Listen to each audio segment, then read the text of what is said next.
নমস্কাৰ সকলোলৈ শুভেচ্ছা জনাইছোঁ।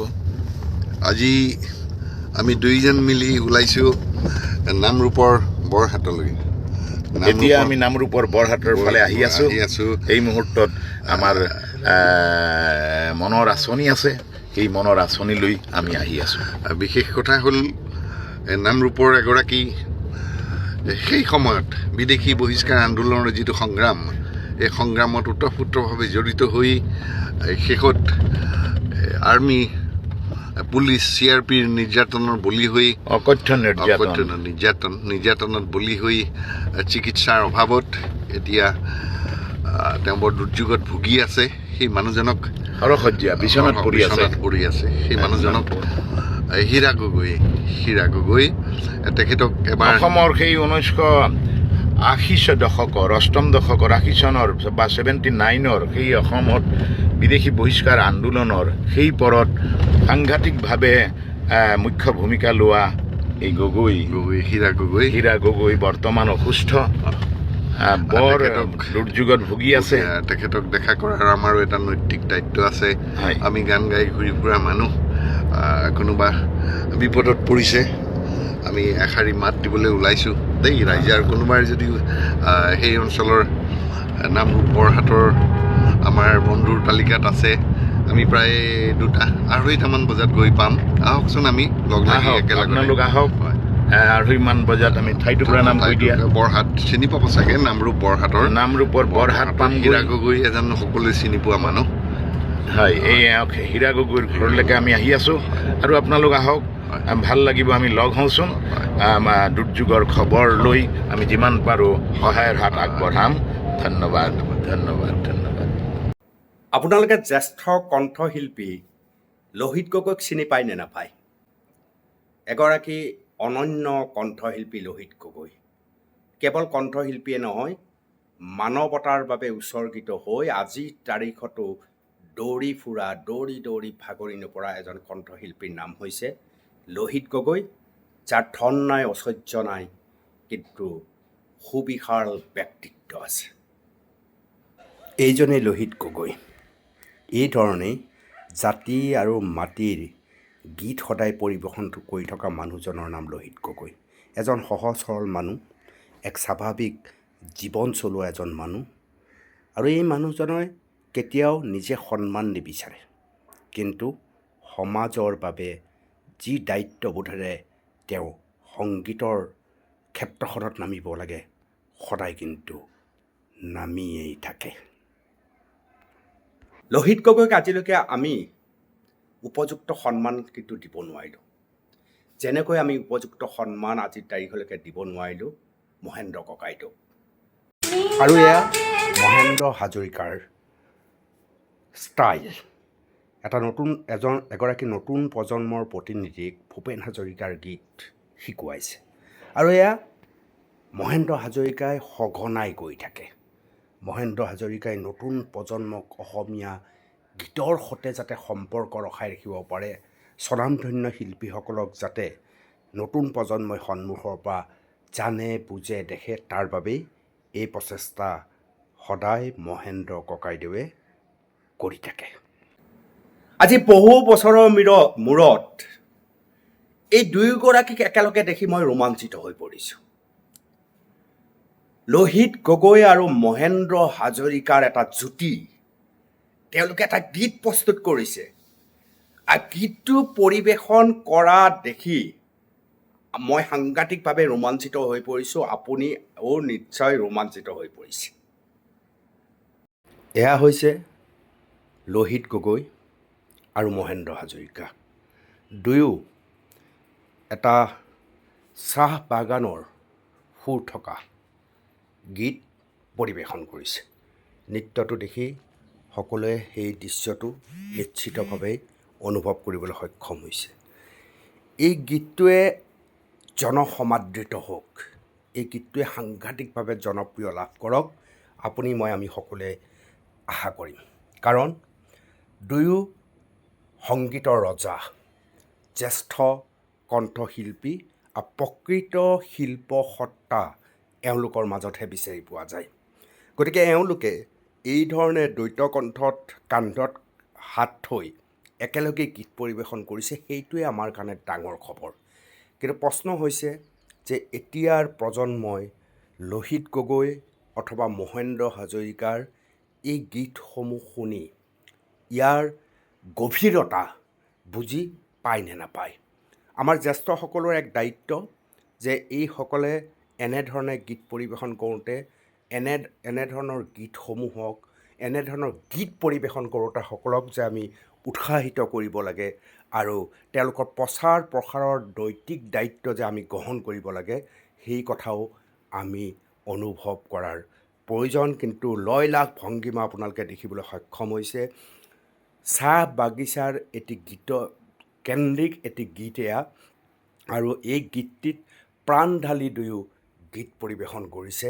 আৰু মই আশা কৰিম যে আমাৰ অসমীয়া সমাজে, আমাৰ প্ৰত্যেকজন সংগীতক ভাল পোৱা মানুহে জাতি মাতি আৰু মানুহৰ বাবে অহৰহ সংগীতৰ মাজেদি যুদ্ধ কৰি থকা মহেন্দ্ৰ হাজৰিকা ককাইদেউ আৰু লোহিত গগৈ ককাইদেউৰ এই প্ৰচেষ্টাক সাংঘাতিকভাৱে উৎসাহিত কৰিব, অন্ততঃ সেয়া মই আশা কৰোঁ।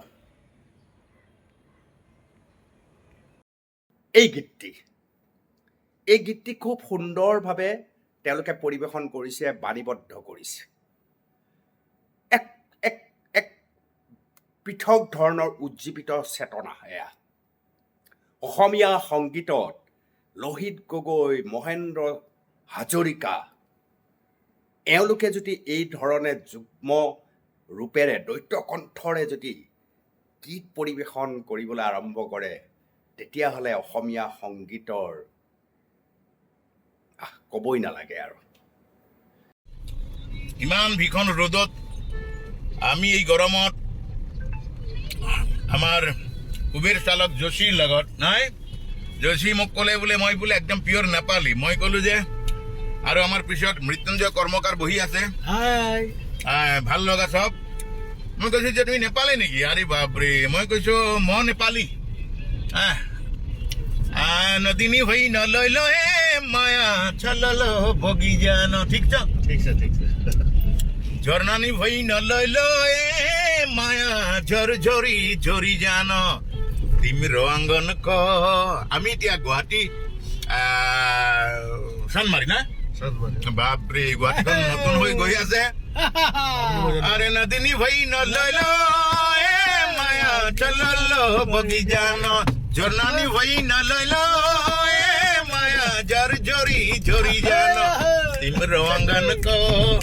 ओए मोसिप्लो होलिउ अरे पोसुला भनेरा तिमीरा त तिम्रो छेउ मेरी मन बुझी न लैलो ए माया कुड़किएर पंचायौ चिप्लिएर लड्ने दरले।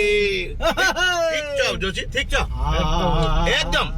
बापरे थैंक यू, बर ভাল লাগিলে। ইমান গৰমত আমি যে কিমান ব্যস্ত আছো কামত, ষ্টুডিঅ' আহি আছো, বৰ সুন্দৰ। মোৰ এটা কবিতা হয়তো অসমৰ ৰাইজে পালে, কঠীয়া খোৱা ৰাক্ষস। আকৌ এটা নতুন গান আহি আছে, একদম গানৰ দুপাশীত গানৰ দেউকাত বিদ্ৰোহ লৈ আহি আছে। অ তই চেকুৰি যা, অ মোৰ সাহসৰ ৰণুৱা ঘোঁৰা, দেশখন বচা অ মোৰ সাহসৰ ৰণুৱা ঘোঁৰা। বৰ সোনকালে আহি আছে, আপোনালোকলৈ সকলোৱে শ্ৰদ্ধা জনাই কথাষাৰ জনাইছো। ধন্যবাদ। আমি বহুতেই এইসকলক গুৰুত্ব নিদিওঁ। আমি আজিকালি জিতুল সোণোৱাল ডাঙৰীয়াক চিনি নোপোৱা হ'লোঁ। ক'ত কেনেকৈ আহি আমাৰ যিসকল জ্যেষ্ঠ কণ্ঠশিল্পী তেওঁলোক ৰৈ যাবলগীয়া পৰিস্থিতি হৈছে, আমি সেইসকলক অনুভৱেই নকৰোঁ। হঠাৎ কোনোবা এজন কণ্ঠশিল্পী আহিব, এটা বিতৰ্ক কৰিব, তাক লৈ হাহাকাৰ কৰিব আৰু লাখে লাখে টকা দি সেইসকলক মঞ্চলৈ আমন্ত্ৰণ জনাব আৰু আমাৰ দায়বদ্ধতাৰ প্ৰতীক, আমাক আৱেগিক কৰি তোলা মানুহ আৰু আমাৰ জাতিটোৰ শিপা বিচাৰি উন্মাদ হৈ থকা মানুহবিলাকক আমি একাষৰীয়া কৰি থওঁ। লোহিত দা, মহেন্দ্ৰ হাজৰিকা, জিতুল দা, কাৰ নাম ল'ব আপুনি? প্ৰত্যেকজন এনেকুৱা কণ্ঠশিল্পী আছে যাক আমি এটা পৰিৱেশ যদি দিবলৈ সক্ষম হ'লোহেঁতেন, তেতিয়াহ'লে তেওঁলোকক পৰ্যাপ্ত সন্মান দিয়া হ'লহেঁতেন। মইতো চৰকাৰকো অনুৰোধ জনাওঁ, লোহিত গগৈ, মহেন্দ্ৰ হাজৰিকাৰ দৰে জাতীয়তাবোধ থকা জাতীয়তাবাদী শিবিৰটোৰ বাবে সমগ্ৰ জীৱন উৎসৰ্গিত কৰা সকলক সন্মানিত কৰক, যোগ্য স্থান দিয়া। এয়াই সময়, যিহেতু জাতি জাগিছে, জাতিয়ে স্বাধিকাৰৰ পক্ষত কথা কৈছে। সেই সময়ত জাতীয়তাবাদী গীতেৰে, মাটি আৰু মানুহৰ গীতেৰে অসমীয়া সমাজ জীৱন উদ্বুদ্ধ কৰা লোহিত গগৈ, মহেন্দ্ৰ হাজৰিকাৰ দৰে বিশাল ব্যক্তিত্বৰ পুৰুষক ৰাজহুৱাভাৱে সন্মান কৰিব লাগে। মই মুখ্যমন্ত্ৰী ডক্টৰ হিমন্ত বিশ্ব শৰ্মাকো সেয়া আহ্বান জনাইছোঁ। এইসকলে বৰ গুৰুত্ব পোৱাৰ প্ৰয়োজন। খগেন গগৈয়ে গুৰুত্ব পোৱাৰ প্ৰয়োজন। আমাৰ নগাঁৱৰ জ্যেষ্ঠ কণ্ঠশিল্পীসকলক আপোনালোকে সকলোৱে জানে, তেওঁলোকক সন্মান দিয়া প্ৰয়োজন। এইসকলক যদি আমি গুৰুত্ব দিব পাৰোঁ, তেতিয়াহ'লে এতিয়াৰ সংগীতত অহা মহাসংকটো আঁতৰাৰ সম্ভাৱনা আছে। যিটো জুবিন গাৰ্গে ৰাখি আছে, জুবিন গাৰ্গে সেই ৰাখি থকা বস্তুটোক সহায় কৰিবলৈ আৰম্ভণিৰ সহায় কোনে কৰিছে? মহেন্দ্ৰ হাজৰিকাই কৰিছে, লোহিত গগৈয়ে কৰিছে, দিগন্ত ভাৰতীয়ে কৰিছে। এইসকল জ্যেষ্ঠ, মানস ৰবীনে কৰিছে।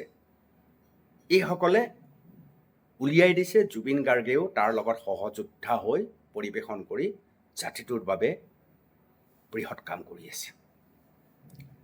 সেইবাবে মই অভিনন্দন জনাইছোঁ আমাৰ লোহিত দা আৰু মহেন্দ্ৰ হাজৰিকাক। এক অনন্য আৰম্ভণি কৰিছে আপুনি আকৌ এবাৰ। সকলোৱে গীতটোক আদৰি লওক, চাৰিওফালে গীতটোক সিঁচৰিত কৰক। এতিয়াৰ প্ৰজন্মৰ ল'ৰা ছোৱালীহঁতক বুজাওক যে এইসকলৰ গীত যদি আমি নুশুনো, এইসকলৰ গীতত যদি আমি নিজক বিচাৰি নাপাওঁ, তেতিয়াহ'লে জাতিটো বৰ আঘাতপ্ৰাপ্ত হ'ব। ইতিমধ্যে আঘাতপ্ৰাপ্ত হৈছোঁ।